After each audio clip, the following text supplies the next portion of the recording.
Hi everyone, this is Paula Okonneh. I'm the host at Chatting with the Experts.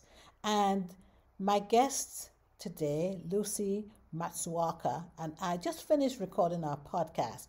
And I thought that I would love to expand that podcast by recording talking about some of the things that we discussed on the podcast, but also giving you an opportunity to see Lucie for yourself.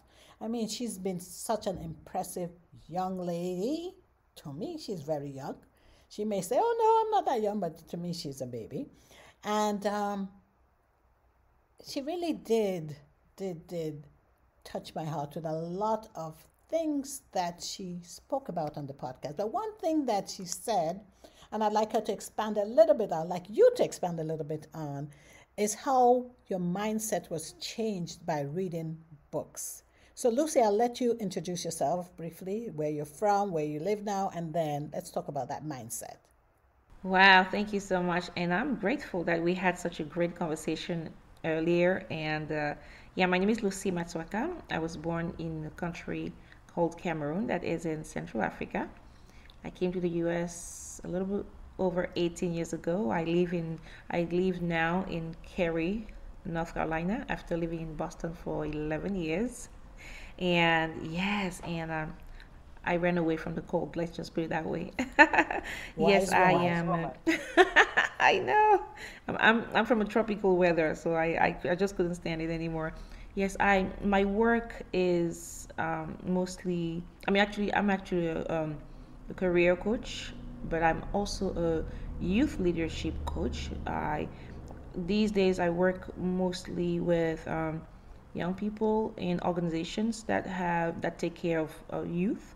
The reason is simple. I just strongly believe that it's beautiful. It's good to um, help those people get a good job and make them look good on paper before a job interview.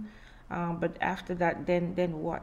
After then what? Like what's going on? Like if we don't give them the tools um, to to carry themselves the right way and to accomplish their work the right way in those doors, they're gonna lose those jobs. Or if it's career is not only about a job, it's also anything that you call career for you. It could be a business, it could be anything.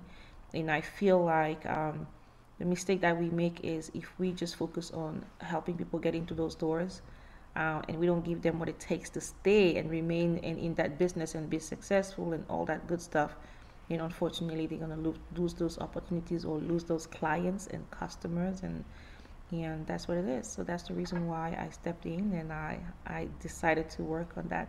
It's a passion for me. I want to see young people succeed the right way by leading themselves, by learning how to lead themselves the right way. That's pretty much what I do. That's amazing because young people are our future. And if we don't understand that, if we don't um, impact their lives, then for the most part, they won't be able to impact other lives because they are the future of every country. They're the future of the world. So I applaud you for what you're doing. There's something that you spoke about, a book that you said changed your life. It was a book called The compound effect. Yeah, by Yes. Darren Hardy, right? Darren Hardy. Yes. Can you talk a little bit about that? Ooh, Darren Hardy has been my mentor for more than 11 years now. And he's one of my mentors. You cannot only have one mentor, to be honest. I read a lot, like I told you earlier. I listen to a lot of audiobooks. When I talk about books, I always say read the right books because there are books and books. And Darren Hardy is one guy who teaches about personal development in a sense that he makes sure that you understands that it's it's the accumulations of small tasks every single day.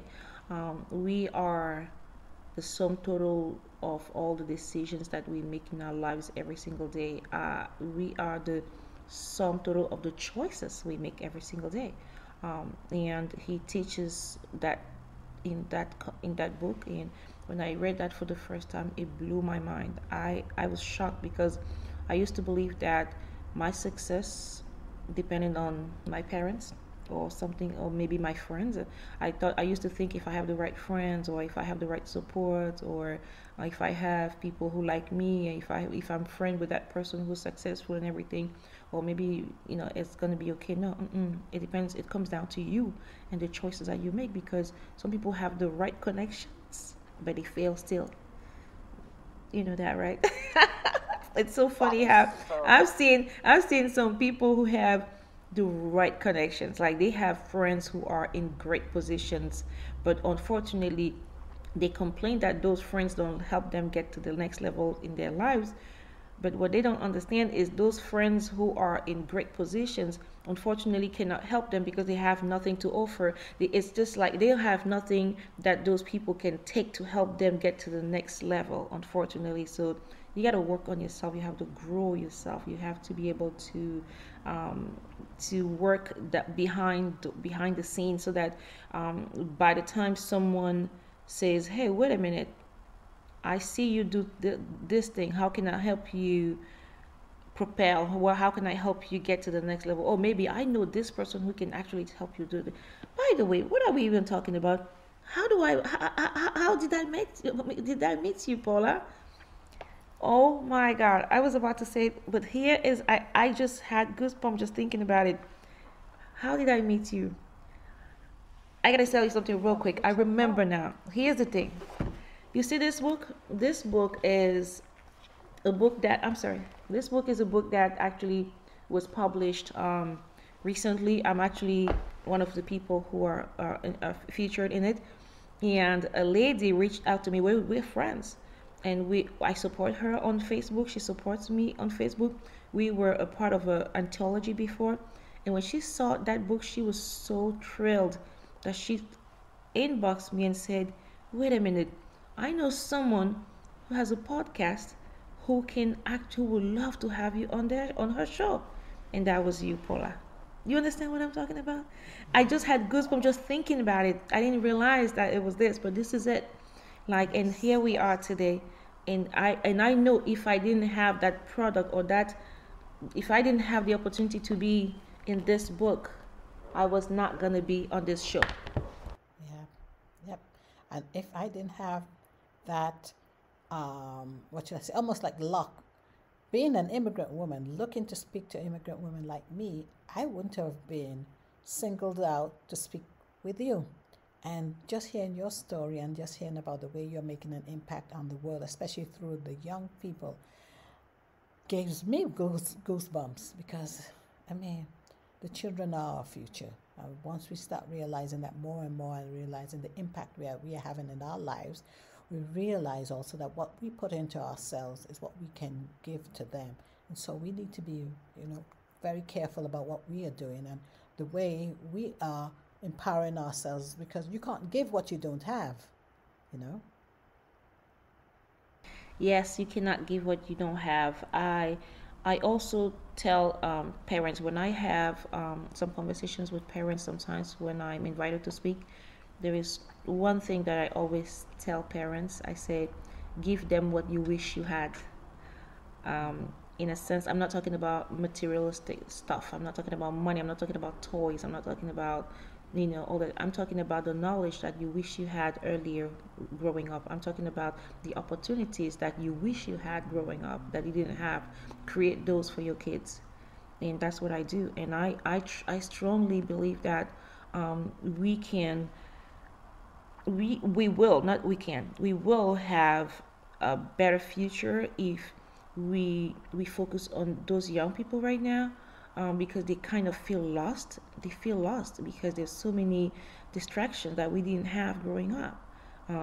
The internet is out there. There's nothing wrong with the internet. It's the way we use it, and right now we're using the internet and it's perfect.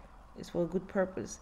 But when you have young people who get distracted by the internet for other things that they don't have any business doing, that's where we have to pay attention. That's the reason why I'm so passionate about it. I'm so passionate about self leadership, teaching about self-leadership early.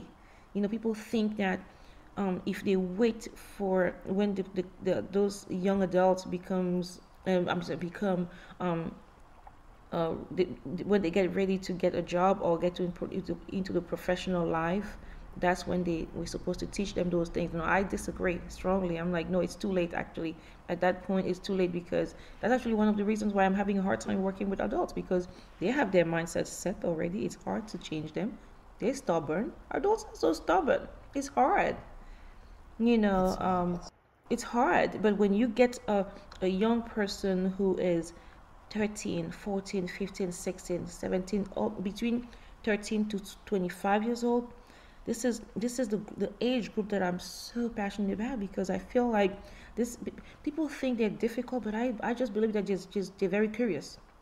And if we're not paying at, they're very curious. Listen, you get a 13 to 18 years old. I have two at home. My son just turned 18 yesterday. My daughter's 14. I can see that.